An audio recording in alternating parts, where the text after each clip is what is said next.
Harry, that was a frantic game, but I suppose at half-time it could have been game over with the chances you had in that first half. Complete domination first half, wasn't it, really? To be honest, it was, we could have been at least 4 up and really just absolutely controlled the game from start to finish at the half.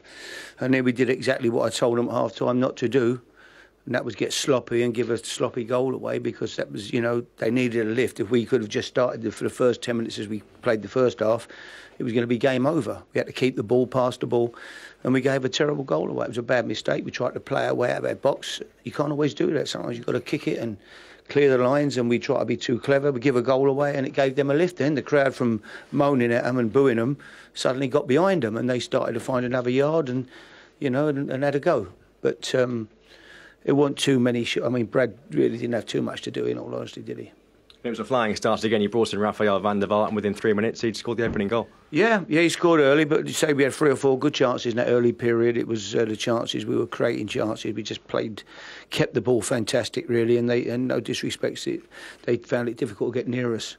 But they changed the system a little bit second at half time, and the goal gave them a lift, and at least it gave them something to go for, and they certainly put up a much more spirited display in the second half. I know you said last week you found it harder when Liverpool had a man sent off in that first half. Was it similar today when Gohouri went off and Wigan sat back more?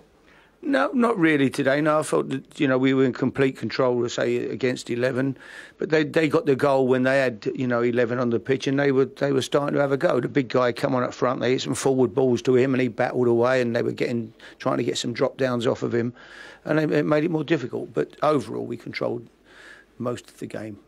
And again, with 9 first-team players, I think, out missing, it's remarkable the amount of players who are out in their third straight win on the back of that.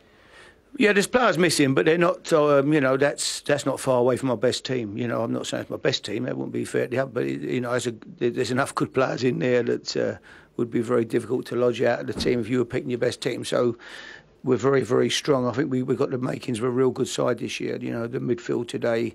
We lost Jermaine Defoe last. He was ill overnight. Got up this morning with a real high temperature, so we had to get a driver to drive him back to London, get him home.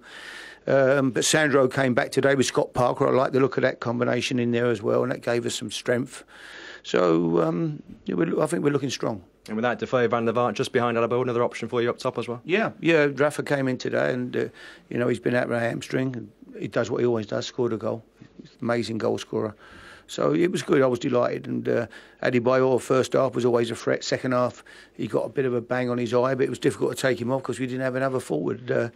We came up here, say we lost Defoe, and Rafa wasn't well enough. He had a little bit of an injury. He couldn't travel all the way up here to Wigan today, so we had to get on with it.